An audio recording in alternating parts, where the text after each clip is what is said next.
राम राम सभी साथियों को। मैं रवि अहलावत। आज ज्योतिष की इस वीडियो में आज एक ऐसी कुंडली की बात करेंगे जिसमें कि बहुत ज्यादा खास लो हैं ज्योतिष के, और आपको समझ आएगा कि नसीब किस तरीके से काम करता है और नसीब जब इंसान को बर्बाद करने पर आए तो किस तरीके से हालात बनाता है।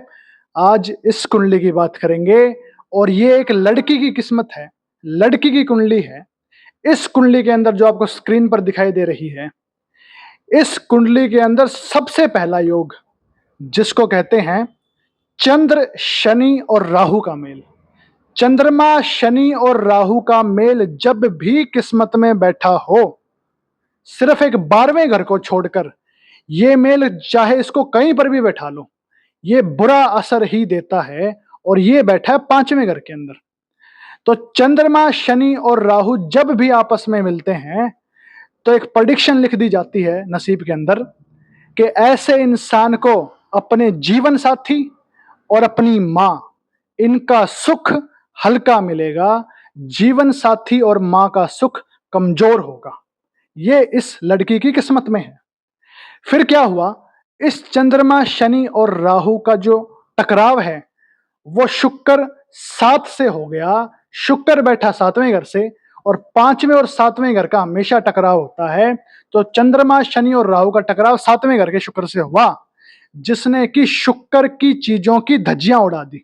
शुक्र होता है इंसान की मैरिड लाइफ, शुक्र होता है इंसान का जोश, शुक्र होता है इंसान के शरीर का कैल्शियम, और शुक्र होता है अपने टारगेट तक बिना डरे और बिना हिम्मत हारे पहुंच जाना। ये शुक्र कहलाता है। और जब इस पर चोट पड़ी तो इन सारी चीजों में पंगे आ गए। मैरिड लाइफ खराब और जोश खराब, इंसान का शरीर का कैल्शियम भी डाउन और चेहरे की चमक गायब। ये सारी ही चीजें इसने नसीब के अंदर डाल दी। और 2018 में एक टर्निंग पॉइंट आया। 2018 में महादशा चेंज हुई, चंद्रमा की महादशा लगी। चंद्रमा की महादशा जैसे ही लगी, और चंद्रमा 5वें घर के अंदर, और मैंने आपको बताया कि 5वें और 7वें घर का हमेशा टकराव होता है। तो चंद्रमा 5 ने फिर से शुक्र को चोट मारी, यानी कि शुक्र की और ज्यादा बर्बादी हुई और वहां पर मैरिड लाइफ और ज्यादा खराब हुई। दुखों के दिन आए और वहां से इंसान की जिंदगी में एक तरह से भूचाल आ गया और जोश उसका मारा गया, किसी भी चीज में काम करने का मन ही ना किया। ये इस इंसान की किस्मत है 2018 के बाद, क्योंकि वहां से महादशा चेंज हुई। फिर जो है ये 5वें घर के अंदर ग्रह बैठे हैं, इनकी टक्कर पड़ी है बृहस्पति 12 को। बृहस्पति 12 को जब भी टक्कर पड़ती है ग्रहों की, और 4-4 ग्रहों की या 3-3 ग्रहों की, तो बृहस्पति 12 इंसान को जुखाम देगा। जुखाम तो क्या देगा, बल्कि इंसान को डस्ट एलर्जी दे देगा। यानी कि थोड़ा सा गर्दा आते ही, थोड़ी सी धूल आते ही जुखाम बन जाता होगा, नाक में पानी बहता होगा, इसको डस्ट एलर्जी कहते हैं। और कईयों को तो एसी में जाते ही ये जुखाम बन जाता है। ये सारी ही दिक्कतें डस्ट एलर्जी की हैं, और ये डस्ट एलर्जी जिंदगी में कभी जा नहीं सकती अगर उपाय ना हो। डॉक्टरों की दवाई कितनी ही ले लो, लेकिन जिंदगी में कभी ठीक नहीं होगी, बशर्ते ज्योतिष का इलाज हो जाए। तो बृहस्पति 12 डस्ट एलर्जी देगा और इंसान के अंदर ज्ञान की कमी भी कर देगा। और यही बृहस्पति 12 इंसान को बहुत बड़ी बीमारी ना दे दे आगे चल के, और इंसान अगर पॉल्यूशन वाली जगहों पर रहने लगे तो गया काम से, सांस की कोई भी बड़ी तकलीफ आ सकती है। फिर 5वें, 6ठे और 10वें घर में, तीनों में ग्रह है, तो इसको कहते हैं कॉमन सेंस इंसान की मारी जाती है।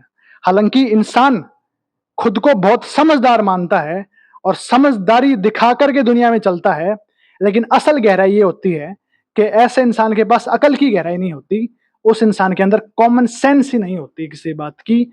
ये इस कुंडली की प्रेडिक्शन है।